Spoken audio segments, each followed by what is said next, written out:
Чуеш, яшчэ мы не бачым эфір. Мы не бачым эфір, я не разумею, калі Мы не зразумеем, калі ўступаць, калі ролік скончыўся, разумееш?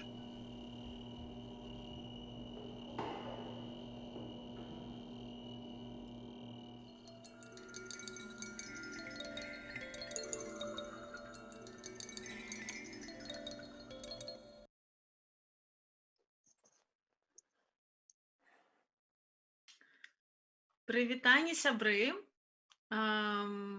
У эфіры «Зя Лайф». Гэта наш другі эфір.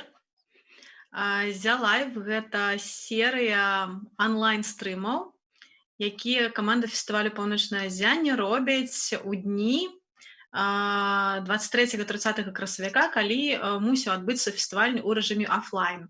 З-за пандэміі, з-за глобальнага карантыну фестываль мы перанеслі фестываль на восень, і для таго, каб трошечку падтрымаць сябе, падтрымаць нашу аўдыторыю і не забыць адно пра аднаго, мы, уласна кажучы, робім «Зя Лайф».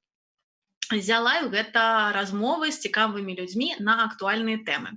І сёння наша размова будзе праходзіць утрох. Весці яе буду я, Воля Чайковская. Таксама будзе яе весці Каця Ігнашевіч, гэта фатографка «Паўночнага ззяння». Каця, прывітанне. Приветы, приветы. І наш госць сёння Антон Раднянкоў, дырэктар Цэнтру новых ідэй. Антон, прывітанне. Прывітаннешка. Прывітанне. Ну, уласна, чаму мы... Да, я, як звычайна, тут все гаджеты правяраю. Всё, мы супер, мы ў эфіры. Чаму мы захацелі паразмаўляць з Антонам, уласна кажучы?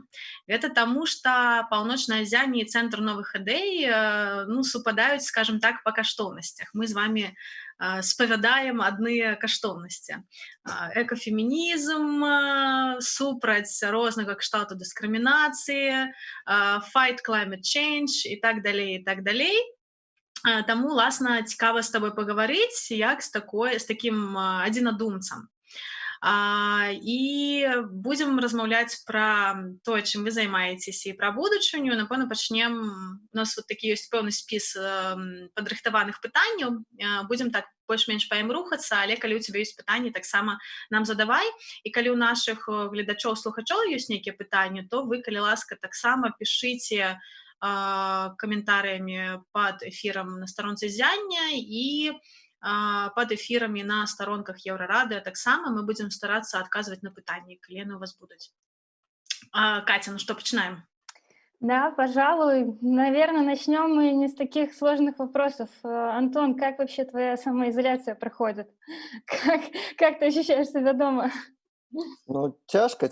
Я спрабую якраз такі выходзіць паменш, выходзіць толькі калі людзей не шмат, выходзіць збольшага ў краму. Канешне, пару разоў на тыдзень, мабыць, 2-3 я не магу утрымацца і хочацца кудысьці схадзіць в якое-нибудь больш вясёлае месца, а-ля бар, рэстаран. Ну, спрабую быць асцярожным з гэтым.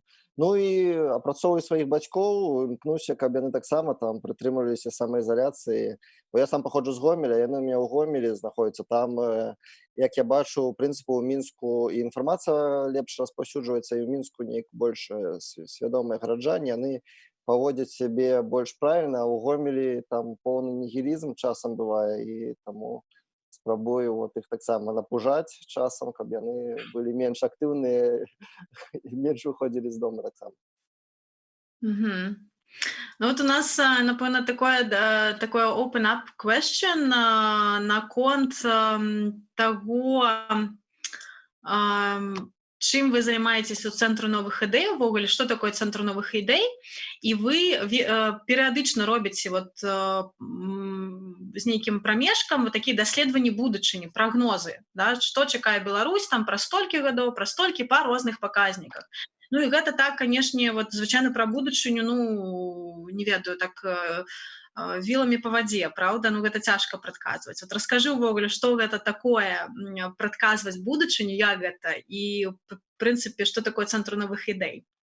Чаму вы там будучыню таксама даследуеце? Раскажу, мабыць, спачатку коротка пра цэнтр новых ідэй.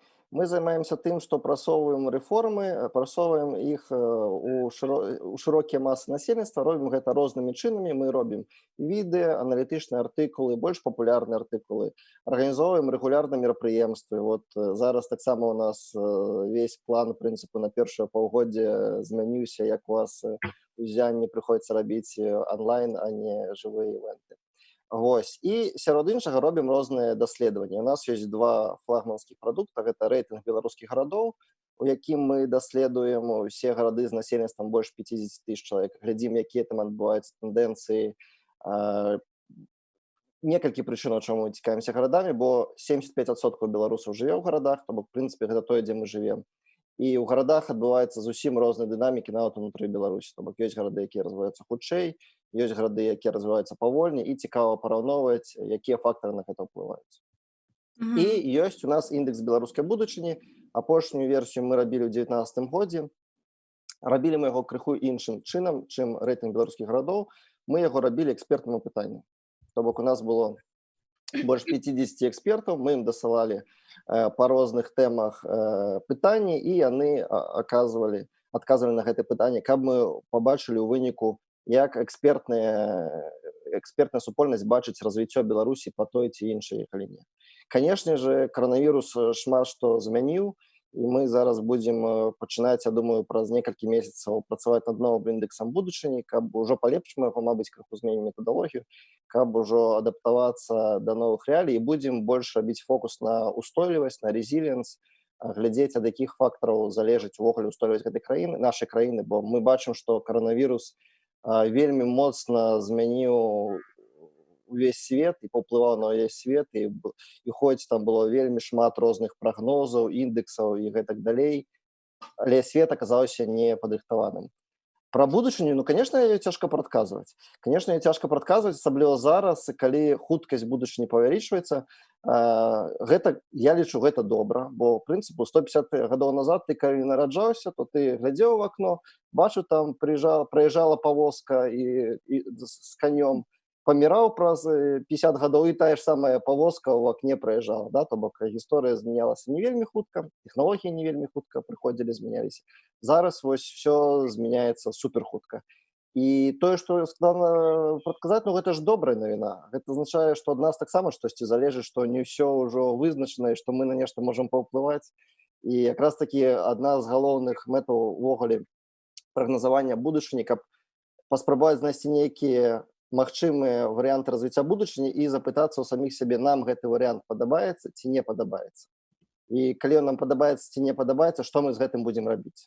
Як мы зараз будзем змяняць свае паводзіны, каб вось гэтага не было, каб ці яно было хутчэй, ці яно было па-іншаму. То бок гэта хутчэй як інструмент прагназавання дзейнасці зараз, а не проста там нейкія такія рэчы. Вось. Ну, у вас вот хотела запытацца наконт у вас бягучы індекс будучыні Беларусі, ён, па-моему, прадказанні до 23-го года. Вот, все-таки, может быть, по нейкіх ключевых параметрах, на што паўплывае коронавірус, то бок, відавочна, што гэты індекс трэба цалкам пераасэнсоўваць, так? Вот які ключавыя такія параметры, на які, ты думаеш, пандэмія паўплывае, вот што зменіцца, ў які бок? Вот, калі параўнаць з тым індексам беларускай будучыні, які зараз ёсць у вас у вашым даследаванні там і далей? Ну, конечно же, галоўная рэч, на які ён паўплывае, гэта на эканоміку, на эканамічны рост і на дабрабыт.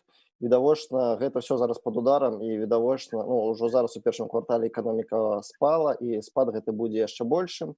У прынцыпу, як працуюць усе прагнозы, то бок ты абапіраешся на нейкія трэнды, якія ёсць зараз, і проста іх працягваеш у будучыню. І от все трэнды, якія ёсць у Беларусі зараз, хуткасць проста павялічылася, мовна кажучы, у нас было дагэтуль вельмі шмат стратных дзяржаўных прадпрыемстваў, но вот зараз у іх сітуацыя, так яны павольна загібаліся, зараз у іх сітуацыя паскорылася, яны паскораны загібаюцца. То бок вось гэтыя все тренды павялічваюцца, і таму прагноз эканамічны, хутчэй за ўсё дэпрэсіўны, гэта як бы зараз не навіна, ва ўсіх краінах свету такое можна назіраць.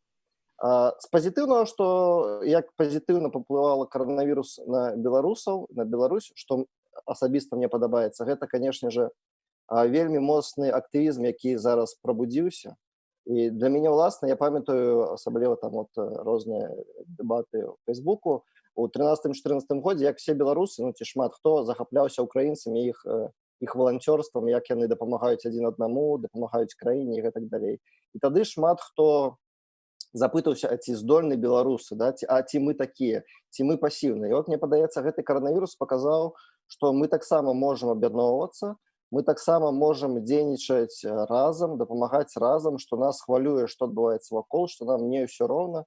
І вось якраз такі гэты актывізм, гэта вот грамадзянская актыўнасць, мне падаецца, ну, вельмі важна. Я думаю, гэта паўплывае і на адчуванне нас як нацыі, і, ў прынцыпе, адчуванне нас як людзей, якія жывуць у гэтай краіне таксама. Вот недавно я как раз пересматривала весь этот материал и заметила такой пункт, как уровень взаимопомощи, и как раз там он был очень какой-то такой низкий и шел на спад вообще. И сейчас в данной ситуации я прям вижу, как люди друг другу помогают, и я понимаю, что, ну, как хорошо, что вы как бы там ошибались, что на самом деле вот этот уровень, он намного выше уже у людей, и прям очень приятно замечать, как люди прям чувствуют своим долгом помочь, они им болит, и они хотят это делать. Гэта сапраўды вельмі важна, бо эканоміка, яна заўсёды падае, а заўсёды аднаўляецца. Яна можа падаць хутчэй, можа падаць менш, можа падаць больш, ці расці менш больш. Но гэта эканоміка, гэта грошы, іх заўсёды можна зарабіць. А вось людзі, мне падаецца, гэта куды важней, асабліва в Беларусі, ў роднай. Таму гэта сапраўды галоўнае такое дасягненне, мне падаецца, на фоне ўсяго гэтага, што адбываецца вакол. Ну, такое ще у нас пытанне ў лоб да цябе. Менавіта. Які 5 галоўных зменаў, вот на твою думку, як чалавек, які займаецца даследаваннем будучыні, у тым ліку, да, там, і твая інстытуцыя займаецца гэтымі пытаннямі, якія 5 галоўных зменаў чакаюць Беларусь і свет пасля пандэміі, і ці ёсць паміж імі розніца, ці будуць адрознівацца гэтыя змены, вот што ў Беларусі зменіцца, што там ва ўсім свеце зменіцца? 5, да? Ну, можна 3, можна 10, колькі? Сферы будуць змяняцца ўсе, канешне же. Уплываць на нас гэта будзе па-рознаму. Так, ну, відавочна, што зменяцца ўвогуле паводзіны людзей. Умоўна кажучы, я нават па сабе заўважыў, што паціскаць людзям рукі, нават калі не было, нават яшчэ там 2 тыдні таму, ўжо было неяк няёмка, то бок ты адчуваеш, што ўваходзіш у нейкія асабістыя межы іншага чалавека. Мне падаецца, вось такія рэчы, звязаныя з паводзінамі, вельмі павольна змяняюцца, але вось некаторыя рэчы гэтыя ўжо вселілись. Мы менш будзем ездзіць в камандзіровкі ў іншыя краіны просто таму, што нам захацелася паехаць туды, ну, часцей будзем выкарыстоўваць вось відэа, теле і гэтак далей функцыі, як зараз. То бок паводзіны людзей. Так, дакладна зменіцца адукацыя. У заходнім свеце яна зменіцца куды больш і хутчэй, чым зменіцца яна ў нас. На захадзе яна ўжо змяняецца. Асабліва гэта тычыцца, у тым ліку, вышэйшай адукацыі. Ёсць амерыканскія MBA-школы, якія бяруць вельмі вялікія грошы за навучанне, там сотні тысяч долараў у год. І зараз яны перавялі сваіх студэнтаў з усяго свету на ўдаленку. То бок все студэнты сядзяць у сябе ў розных краінах і глядзяць, як мы зараз, відэакурсы. І гэта выклікае ў людзей пэўнае пытанне, чаму я так шмат плачу за тое, што я проста гляджу нейкія платныя курсы, так? То бок відавочна, што адукацыя зробіцца больш онлайн-адукацыя, але і яна, хутчэй за ўсё, зробіцца таннейшая прэміальная адукацыя. Для беларусаў гэта таксама добра, бо трапіць у Прынстан і атрымаць дыплом в Прынстане будзе зараз прасцей, лягчэй, танней. Дзякуючы гэтым тэхналогіям. То бок адукацыя зменіцца. Хутчэй за ўсё таксама зменіцца эканоміка. Зараз мы бачым, што вся эканоміка пабудавана такім чынам, што все вельмі на тоненько, вот из Китая все мусіць приехать день в день, и оно мусіць приехать 10 вось тут, доехать на логістычны склад, з гэтага логістычнага склада доехать там до крамы. І вось калі нейкі адзін гэты блок з гэтай сістэмы ламаецца, то увесь свет там можа стыкацца з нейкімі праблемамі. Бо відавочна, што эканоміка таксама будзе змяняцца. Паралельна мы дагэтуль быў моцны тренд на экалагічнасці, на прыроду і устойліваць і так далей. Зараз, магчыма, ён крыху запаволіцца, бо купляць электракары, калі нафта каштуе $4 ці там мінус нешта, да, але ўсё роўна гэты тренд працягнецца. Вось такія рэчы, ў прынцыпу, ёсць зараз, і яны будуць толькі паскарацца. Ну, бо гэта ўсё ўжо існавала, так? Відэа, адукацыя існавала даўно ўжо. Просто чамусьці не было прымусу там пераходзіць на яе. Тое ж самае і праца ў офісах, да? ЕПАМ даўно хацеў ужо перавесці траціну сваіх супрацоўнікаў на ўдаленку, але замоўнікі ЕПАМа не хацелі за гэта плаціць. Зараз ЕПАМ перавёў 100% сваіх супрацоўнікаў на ўдаленку, і все за гэта плацяць, да? І колькі потым яны вернуць людзей на фултайм, гэта таксама для іх зараз пытанне, бо яны не хочуць шмат людзей вяртаць, гэта офісы, гэта падтрымка офісаў, прасцей людзям знаходзіцца дома, мол, кажучы, тым ліку для карпорацый, калі за гэта кліент плаціць тыя ж самыя грошы, да. Вось, такія рэчы яны адбываюцца і будуць адбывацца далей. Ну вот тут цікавы на самой справе гэты тренд наконт удалёнкі, неудалёнкі. Вот я слухала некалькі дзён таму ўключэнне такое было з Ігорам Маханьком, які ў Амерыцы зараз жыве, беларускі інвестар, IT-прадпрымальнік, і ён таксама пра вось гэта ж казаў. Увогуле, ну як бы тое, што раней было гэта дзіўна, што некаторыя кампаніі існавалі толькі аддалена, то бок ты немагчыма было нават сказаць, у якой краіне ці ў якім горадзе офіс у гэтай кампаніі, таму што яна існавала віртуальна, і все працавалі па ўсім свеце аддалена. Зараз гэта найбольш больш і больш набірае тренды і так далей. І ў тым ліку для кінафестывалю, напрыклад, паўночнае ззянне, гэта таксама ў нейкім сэнсе стартап, які працуе на ўдалёнкі, ну, таму што ў нас няма свайго офіса, умоўна кажучы. Воля, вот я бы хацеў запытацца у цябе, бо ў прынцыпу сфера івэнтінга, гэта ж сфера, якая таксама зменіцца, ну, івэнтінг я маю пад шырокім сэнсам. Вот мы праводзім канферэнцыі, да, відавочна, што ў маі мы канферэнцыю не правядзём, да. Вы праводзіце кінафестываль. Увогуле, як вы бачыце, гэта будзе змяняцца? Бо дакладна, што як было, хутчэй за ўсё не будзе. Ці ты разлічваеш, што будзе? Бо і мерапрыемствы, і кінаіндустрыя наша таксама моцна змяняецца. Бо зараз там все папераносілі паказы фільмаў, у кагосьці ёсць свае онлайн-платформы, як у Disney, яны там могуць стрыміць, у кагосьці няма, і як ім грошы зарабляць. Што будзе з паўночным ззяннем? Ці ёсць у вас варыянт X, Z, Z? Хорошее пытанне, ну то я не готовая пакуль рабіць нейкія такія афіцыйныя канчатковыя заявы. Магу толькі сказаць, што працэсе магу толькі сказаць, што ну вот зараз, напрыклад, кінотэатр «Мір», з якім мы супрацоўнічаем вот ужо 6 гадоў, які ўваходзіць у сетку кіно Мінска, яны зачынілі все кінотэатры. Все 13 кінотэатраў у сетцы, 12 зачыненыя, толькі кінотэатр «Беларусь» працуе.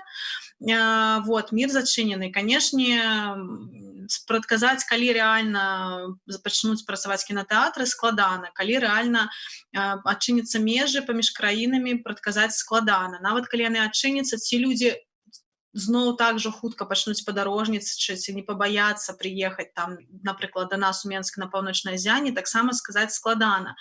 Ці будуць у людзей грошы ісці ў кінотэатр так хутка, да, адразу як межы адчыняцца, ўсё адчыняецца, таксама сказаць складана, хаця тут ёсць у мяне спадзеў, все-таки кіно з'яўляецца танным мастацтвам адносна, і можа быць это троху танней, чым опера ці балет, ці можа быць з'ездзіць у які-небудзь арт-тур за мяжу, схадзіць у кінотэатр. Ну гэта заўжды было такім спосабам, скажем, дакрануцца да нейкіх іншых культур, іншых гісторый, іншых краін за невялікія грошы. Ты плаціш там за квіток, не ведаю, у нашым выпадку квіток на паўночнае ззянне каштаваў там 7-8 рублёў, і апынаешся ў нейкай скандынаўскай краіне, напрыклад, і паглыбляешся ў нейкую цікавую гісторыю.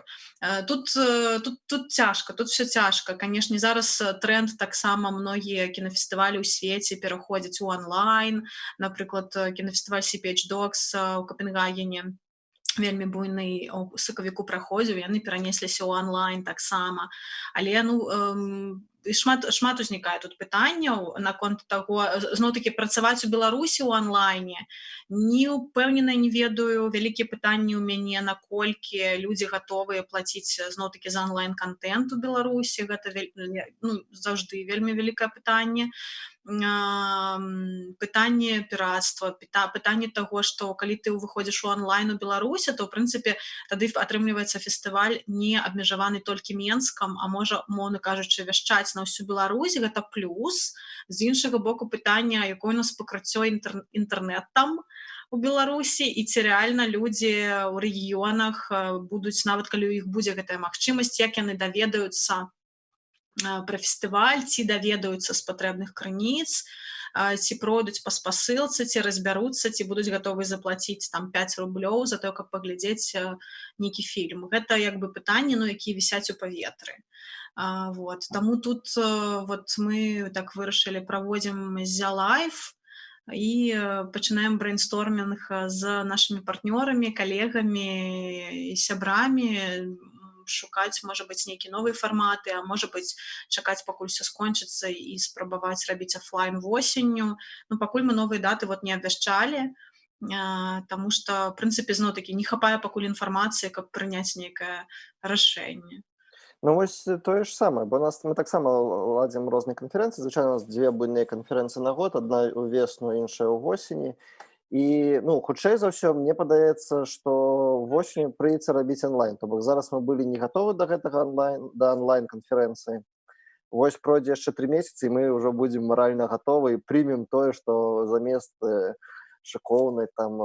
То бок сэнс у тым, што онлайн гэта будзе больш танная рэч, а офлайн это можа быць такой больш дарагой рэчу, да, там, умоўна кажучы, калі ты там размаўляеш, так было прынамсі да коронавірусу, калі ты размаўляеш з рэпетытарам праз камеру, гэта танней, чым калі ты сустракаешся жыўцом з рэпетытарам, да, там, ці з доктарам, да, калі ця доктар праз камеру, ці доктар там владэ, гэта 2 зусім розных доктара, да. Хутчэй за ўсё прыйдзецца адаптавацца, і зараз і публіка, конечно, я думаю, не гатовы плаціць за онлайн, не гатова, але пэўны час прайдзе, і зараз мы плацім за контент в інтэрнэце даволі часта, да? Хаця яшчэ там 10 гадоў таму уявіць, што мы будзем гэта рабіць, немагчыма. Я дарэчы, сёння зранку чытаў артыкул даволі цікавы і узгадаў фільмы. 10 гадоў таму выйшаў фільм пра «Мне бы в небо» з Клуні, дзе ён там летаў, усіх звальняў. Ён летаў на самалёце і заходзіў у розныя офісы, звальняў людзей. Сёння зранку я прачытаў вельмі цікавы кейс, як кампанія Bird, гэта скутары, шэрінг скутараў, зрабіла першы кейс у свеце, яны звольнілі праз Zoom адразу 460 чалавек. Яны зрабілі Zoom-мітинг, людзі зайшлі на яго, яны не ведалі, што будзе. Включыўся запіс чалавека, ён зачытаў на 2 хвіліны паведамлення, што, ведаеце, коронавірус на нас вельмі моцна паўплываў, і ў тым ліку ён закрануў вас, вы звольнены. Все, спыняецца мітинг, у людзей адразу выключаюцца, выдаляюцца все іх аккаунты з працоўных кампутараў, то бок яны просто, ты зайшоў, 2 хвіліны, ты бачыш, што вас 460, вас всех адразу звольнілі, і гэта адбываецца праз інтэрнэт. То бок вось такія змены... Опоздал на встречу такой. Да, і ўжо і не даведаешся, бо працоўны email не працуе, Slack працоўны не працуе, працоўныя нейкія сродкі камунікацыі не працуюць. То бок свет сапраўды вельмі хутка змяняецца, нават рэчы, якія нам падаваліся заўсёды добрымі, утульнымі, лампавымі, прыйдзецца па ходу вучыцца да новых рэчаў, камунікаваць праз відэакамеры, заўсёды ёсць такая невялікая няёмкасць, калі там размаўляеш. Прыйдзе час і выпрацуецца этыкет і гэтак далей. Так, этыкет — гэта сапраўды цікавае пытанне зараз у онлайне. Што дазволена ў кадры трымаць, што не дазволена, ці нармальна гэта, што падчас нейкай працоўнай канферэнцыі ці эфіру да цябе ў кадру ўрываюцца дзеці, каты, сабакі, там. Добра, што ў цябе тут кветкі стаяць у вазе, ці, можа быць, гэта не камільфо, ці там, як ты павінен свой там бэкграунд абсталяваць, так, каб гэта там было appropriate, да, прымальна, нармальна. Это вельмі такі вялікі, да, такі цікавыя пытанні на самой справе. Плюс, напрыклад, у кіно, потому што кіно — гэта індустрыя, дзе шмат людзей працуе, і з'яўляюцца новыя фільмейкеры з новымі тэмамі і так далей. Вельмі вялікае пытанне наконт таго, як будаваць давер. Як будаваць давер паміж людзьмі праз інтэрнэт. Калі ў цябе няма магчымасці там паехаць на кінафестываль ці на кінарынак, умоўна кажучы, асабіста пабачыць чалавека, збудаваць нейкую з ім сувязь эмацыйную, перажыць нейкі маленькі досвед фестывальны, нейкую прыгоду, схадзіць на нейкую вячэру, рэстаран ці на вечарынку, ці паглядзець разам кіно, перажыць вось гэтае эмацыйнае як бы ўзрушанне і прывязацца там, выпрацаваць нейкае такое стаўленне. Вот як будаваць давер праз онлайн, у онлайне? Это реально, нереально? Я не ведаю. У тебя есть адказ? Зараз цяжка, но мы, то бок, будуць знаходзяцца нейкія новыя там інструменты, як мы гэта будзем будаваць, да? То бок даўно ўжо існуюць розныя стартапы, якія займаюцца тым, што інвестуюць, ты даеш ім грошы, яны інвестуюць в нейкія іншыя кампаніі, якія яны самі выбіраюць, да? То бок ты не ведаеш, в прынцыпе, каму ты пераводзіш грошы. Ну, то бок гэтыя інструменты, там, блокчейн, біткоін, прості господі, ўсё іншае, яно будзе неяк выпрацоўвацца, бо зараз ты будзеш разумець, што ты, хутчэй за ўсё, не пойдзеш з невядомым чалавекам в бар, дзе шмат людзей увечары, мабыць, лепш там пойдзеш домой, ручкі яшчэ раз санітайзерам пратрёш і так далей. Але ўсё гэта з'явіцца, то бок гэта проста, ну, у нас адбываецца змена вось у камунікацыйнай парадыгме таксама. Гэта нармальна. Гэта балюча, складана, но гэта супер цікава. Слушай, такой же сложный вопрос в это время, когда на самом-то деле онлайн всяких конференций просто становится тьма тьмущая, все офлайновые мероприятия переходят в онлайн, и просто интернет пестрит вот всем. Ну, количество информации сейчас, ну, просто взлетает, да не хочу. Ну, то есть количество видео там уже возросло в 2-3 раза. Как ты вообще справляешься во всем этом информационном шуме? Как ты там как-то ограничиваешь, не ограничиваешь, на что читаешь, как, ну, вообще следишь за ситуацией и так далее? Абсолютно верно все сказано. Больш за тое, з гэтым будзе рабіць толькі ўсё горш, і як захоўваць ментальнае здароўе, гэта супер важна, улічваючы, што зараз з гэтай самаізаляцыі фактычна можа знікаць працоўны дзень, бо мы заўсёды знаходзімся дома, і заўсёды, калі шмат справаў, заўсёды хочацца іх зарабіць, і калі паўсюль на цябе валіцца вось гэты поток інфармацыі, паўсюль на цябе валіцца праца, якую ты можаш рабіць фултайм увесь час, бо ты знаходзішся увесь час на тым же самым месцы, то гэта можна звар'яцець. Ну, я менш выкарыстоўваю Facebook, я перайшоў в Telegram, падпісаўся на некалькі там, ну, даволі вялікую колькасць Telegram-каналаў, якіх стала таксама вельмі шмат, прыйшлося іх разбіць уже па групам, выгляжу ўжо па групам, якімі тэмы цікавіць, падпісваюся на рассылкі, то бок я люблю, напрыклад, інфармацыйную рассылку, ты на яе падпісваешся, ты давяряеш таму, хто гэту рассылку збіраюць, табе падабаецца, якую падборку матэрыялаў ён робіць, ты чытаеш там з нейкай рэгулярнасцю. Ось, то бок у меня там штодзённая тэхналагічная рассылка, я там раз на тыдзень гляджу рассылку, вот зараз добрая по коронавірусу, якраз такі там матэрыялы збіраюцца самыя такія лепшыя, правераныя па розных там сферах, як коронавірус уплывае на эканоміку, там на грамадства, на тэхналогіі, на вот. І там вот ты глядзіш адразу, і ты бачыш самае лепшае, што ёсць, і вось гэтага шума робіцца менш. Канешне, часам прапускаеш вельмі шмат актыўнасці, там, калі хтосьці выклаў фотку в Фейсбуку, можаш прапусціць, але, ну, інфармацыі так шмат, што, ў прынцыпу, і не страшна насамрэч. Бо все гэтыя сацыяльныя сеткі, там той же Фейсбук, і яны ж пабудаваны такім чынам, каб захопліваць твою увагу. То бок зараз эканоміка ўвагі, і не толькі социальные сетки, да, все сервисы, мобильные прилады, стриминговые сервисы, Netflix, ну, то бок все зроблено таким чынам, каб як мага больш часу у нас вот выкрадаць рознымі дробнымі маніпулятыўнымі функцыямі і твікамі, да, умоўна кажучы, калі ты заходзіш в Інстаграм, ён табе не паказвае все лайкі, якія атрымаў, паказвае там по 15, 20, 30 лайкаў, не паказвае па 100, каб ты зайшоў праз 2 хвіліны, праверыў яшчэ раз, колькі яшчэ лайкаў прыбежала, да, то бок просто як з'яўляюцца вось гэты notification з лайкамі, яны адсочваюць, ну, якія варыянты лепш працуюць і выкарыстоўваюць тыя, якія больш уцягваюць людзей, таму я спрабую мінімалізаваць все вось гэтыя кантакты, бо і так вельмі шмат і цяжка потым сканцэнтравацца, бо гэта ж іншая праблема. З-за гэтага кліпавае мысленне выпрацоўваецца, да, калі ты так все навіны пролетаюць, і потым цяжка сканцэнтравацца і на 2 гадзіны ні на што не ацягваючы увагу папрацаваць. А ну можаш прям проблема. Так, так. А ну ты можаш вот не ведаю нейкія даць там вот ты кажаш, што тебе разбіта крыніцы інфармацыі уже па групах у тэлеграме. Вот што канкрэтна ты там чытаеш, што ты фолавіш там, не ведаю, Нью-Йорк Таймс, там яшчэ нешта з беларускіх СМІ, вот што ты, дзе ты бярэш інфармацыю, вот які крыніцы ты лічыш дастаткова, ну, надзейнымі? Вот Кажучы пра англамоўныя тэхналагічныя навіны я чытаю на Verge. Я люблю вельмі Atlantic і Vox, у іх вельмі добрыя матэрыялы, ну, сацыяльна-палітычнай тэматыкі, пра грамадства, пра нас, людзей, пра палітыкаў, пра вось гэта ўсё. То бок Atlantic, Vox, часам Guardian. Вось, гэта такое. Телеграм-чаты я...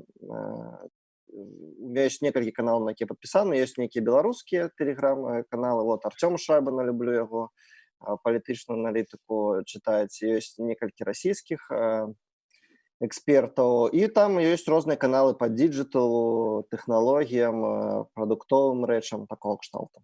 Вось. А есть что-нибудь для души? Ну, знаешь, все это информационное, все это рабочее, а вот, ну, как бы, если хочется уже надоел весь этот рабочий шум, вот что-то для души. Есть ли такое что-то? Конечно, ёсць. Я люблю фотачкі цягнікоў і фотачкі метро. У меня в Инстаграме есть аккаунт, я там веду фотачкі мінскага метро, і там я падпісаны на шмат розных аккаунтаў, там стокгольмскае метро, там капенгагенскае метро, берлінскае. І вось я заходжу ў гэты аккаунт, там якраз все гэта стужка адпаведным чынам сфармавана. Вот я гляджу там, лайкаю фотачкі метро. Зараз гэта, конечно, не так шмат фотачак выходзіць, бо там метро дзесьці пазачынялі, дзесьці менш ездзіць, але агулам вельмі люблю технічкі глядзець, меня это расслабляет. Сейчас в метро нельзя заходить, и ты так останавливаешь. А я гляжу, лайкаю, да.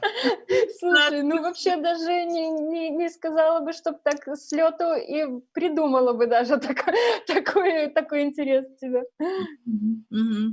Слухай, у нас вот еще такое пытанне пра каштоўнасці. Вот седзячы у ізаляцыі, якія каштоўнасці новыя, ты думаеш, людзі выпрацуюць для сябе? Вот зараз, ну, як бы, я не ведаю, зараз такі тренд там self-care, self-love, там клопат пра сябе, ментальнае здароўе, там вообще спорт. В целом внимание к здоровью, да. Да, там спорт, йога, не ведаю, нейкія такія розныя рэчы, там сямейныя нейкія моманты. Вот што ты думаеш, на што людзі звяртаюць увагу ў сэнсе вот такіх вот каштоўнасцяў больш, седзячы ў ізаляцыі, і якую такую новую звычку ці звычкі яны выпрацуюць зараз, што яны змогуць узяць з сабой ужо ў жыццё пасля таго, як эпідэмія скончыцца? Ну, як сказаць, я насамрэч тут, мабыць, не такі вельмі аптымістычны.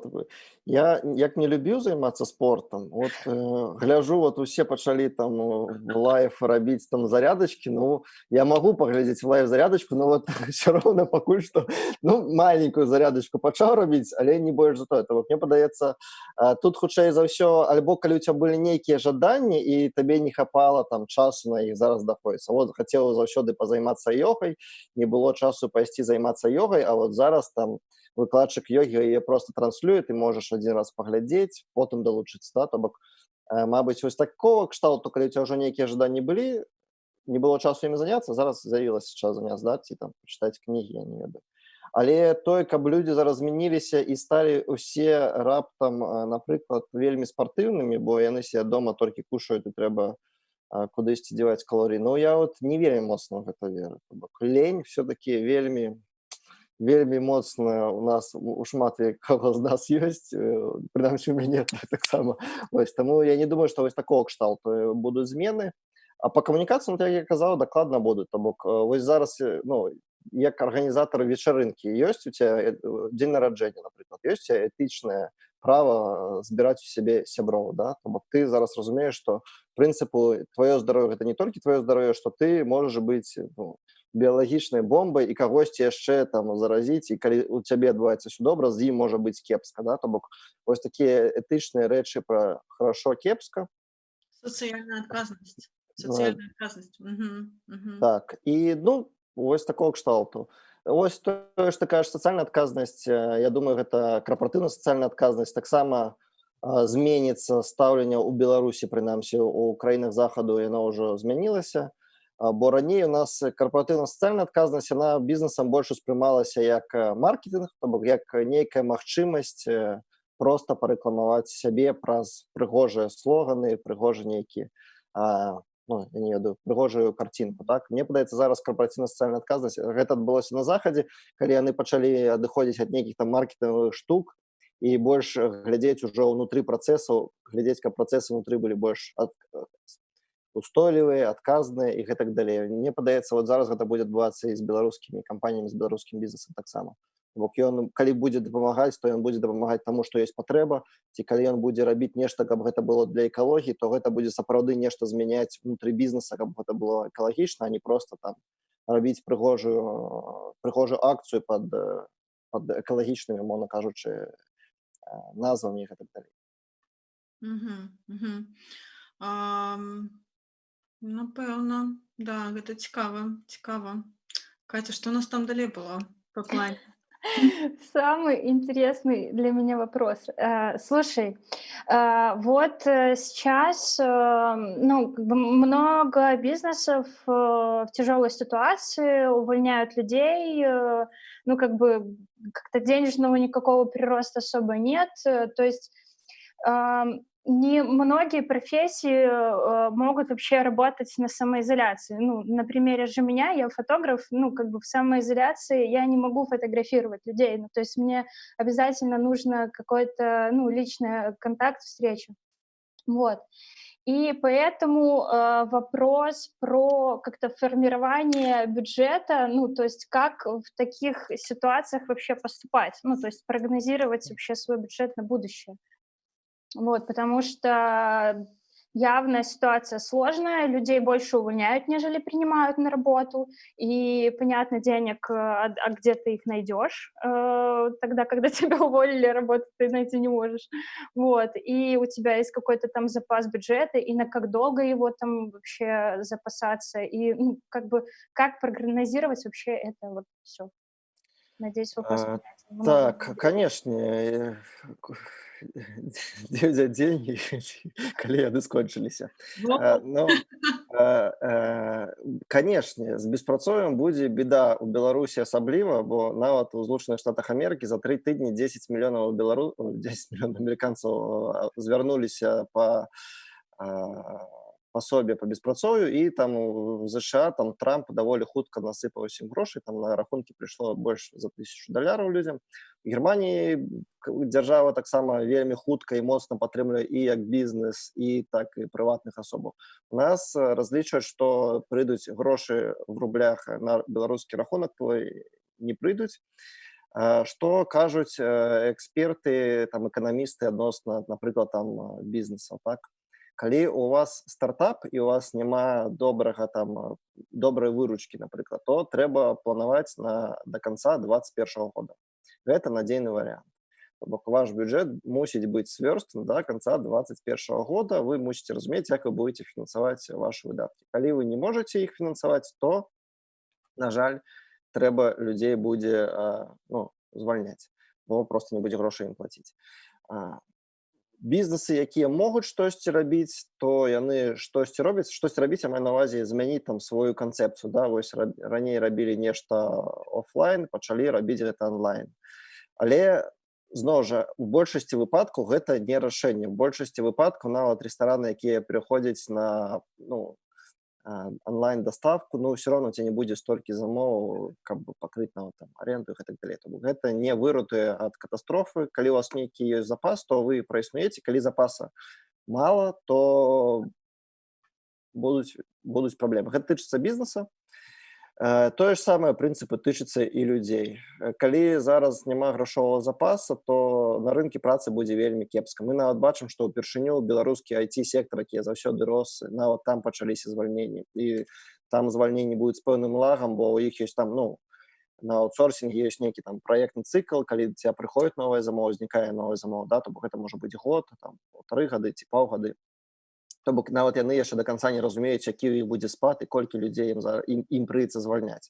Калі мы гэта кажам пра айцішнікаў, то казаць пра ўсіх астатніх не выпадае. То бок будзе вельмі складана. Я бы ўсім рэкамендаваў менш выдаткоўваць грошы, больш назапашваць, глядзець там відэо, як гатаваць там з грэчкі, з макарошак, там каніна, свініна, агурчыкі, ну вось такія рэчы. И то Вось. можно вегетарианцам, может, лучше уже перейти. Да, ну, На здоровье как раз. Сносочка. вельмі смешна, але вось гэтае савковае такое савецкае ўспрыняццё, што для дабрабыту мусіць быць кватэра, машына і дача, она зараз таксама ў пэўным сэнсе працуе, бо калі ёсць дача, ты можаш там пасадзіць агуркі. Гэта, дарэчы, ну, не жарт, то бок нават калі паглядзець мінулыя крызісы ў Беларусі ў 16-го года, 14-го года, то па пытанням доля як бы доходу домохозяйств ад вот этих подсобных хозяйств, она заўсёды расла. То бок нават зараз у Беларусі і раней, там 3 гады, 4-5 гадоў таму, калі быў крызіс, людзі пачалі больш садзіць агуркоў, больш есці сваіх агуркоў з гароду, як бы гэта не гучала, да, чым там хадзіць у краму. Таму вось гэтая вот трыяда, кватэра, машына, дача, вот і зараз яна... Закаточки я бы сюда добавила. Ну, дача это закаточки, так? Кватэра гэта значит, табе не трэба плаціць аренду, бо зараз аренда для шмат каго гэта праблема. Ну, машына, грамадскі транспорт не самае зручнае зараз месца. Альбо ровер. Вот, Дзякуй вообще Богу, супер сейчас. лето ўжо набліжаецца і надвор'е робіцца лепшым, да? Ну, Альбо... как бы как таковой зимы особо и не было, так что... Ну, яна не сканчалася, яна не пачалася, ўсё не скончыла, ніяк не магла скончыцца, ўсё было холодна, холодна і холодна. Вось, але агулам можна чакаць нейкага паляпшэння сітуацыі к канцу года. Вось, але ну, гэта можа развернуцца як мінімум на 2 гады. То бок ёсць як бы некалькі варыянтаў, ёсць там пазітыўны варыянт, які казалі, это V-shape, калі от яно ўпадёт, і адразу ўсё вернецца, як яно было. Ужо зараз мы можам сказаць, што такога не будзе. Далей ёсць некалькі варыянтаў, ёсць U-shape, калі доўгі спад і потым вяртанне на рост эканамічны. Або ёсць L-shape, калі спад, і мы застанемся на гэтым узроўні, там будзе нейкі час болтацца. То бок калі гэтыя страты будуць надоўга. Вось, бо мы бачым, што, ў прынцыпе, ну, амаль што ўся эканоміка свету спынілася, да.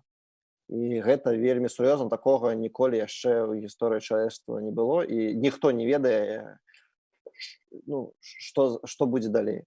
Ніхто не можа прадказаць. Ну, вот тут вот таксама я размаўляю таксама з рознымі людзьмі і сябрамі, і экспертамі ў розных краінах, і на самай справе вот літаральна учора размаўляла са сваёй сяброўкай, якая жыве ў Нью-Йорку, яе знаёмы, які працуе над распрацоўкай вакцыны ад каранавірусу, сказаў, што свет вельмі аптымістычна настроены.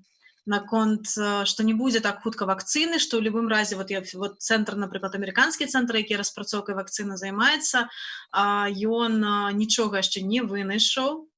Калі гэта нешта адбудзецца, незразумела, можа быць, да канца года нешта атрымаецца, потым перш чым гэтую вакцыну пачаць выкарыстоўваць, яе трэба пратэставаць, гэта можа заняць год, напрыклад. Это не 1 месяц тэстуецца там і так далей.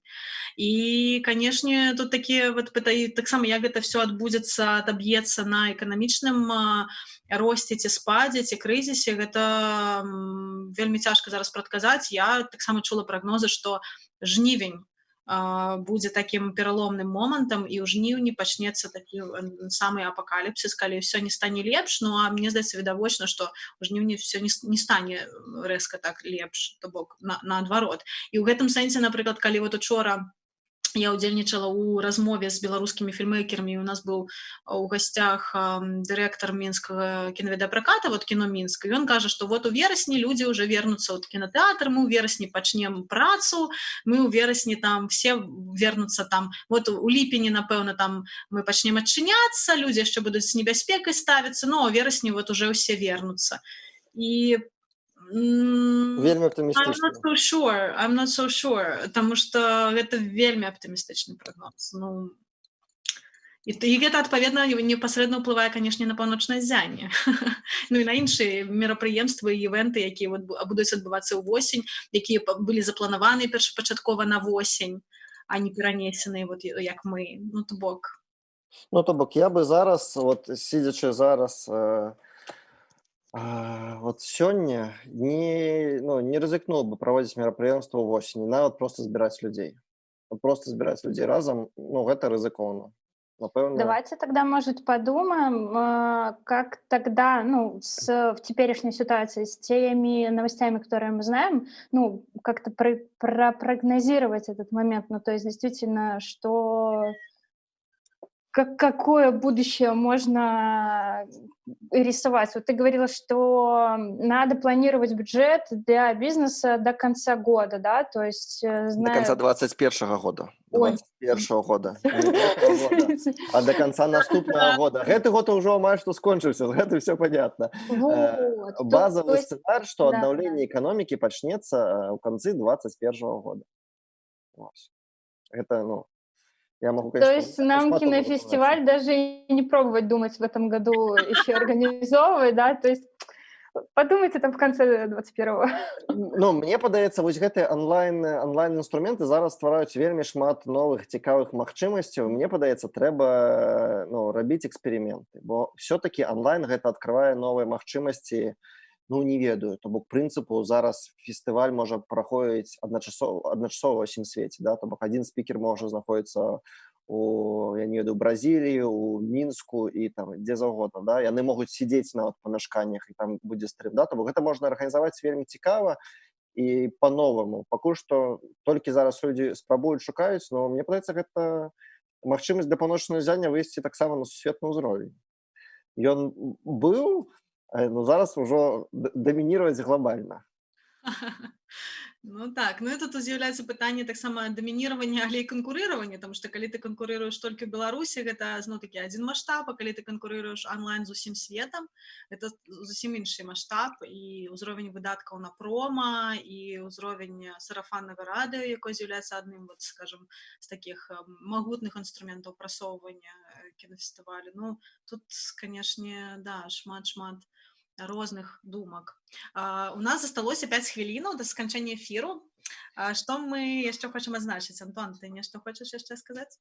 Ну вот, Катя, ты казала про фотографию, но зараз же вот мастацтва, є же розныя віды мастацтва. Вот есть фильмы вельмі популярныя, зараз яшчэ есть популярныя гульні розныя, кампутарныя. В шмат такіх гульнях есть фоторежим, то бок ты можешь спыняць гульню на любым моменце, кадыраваць кадры і там рабіць, і нават, ну там гэта залежыць ад жанру гульні і так далей.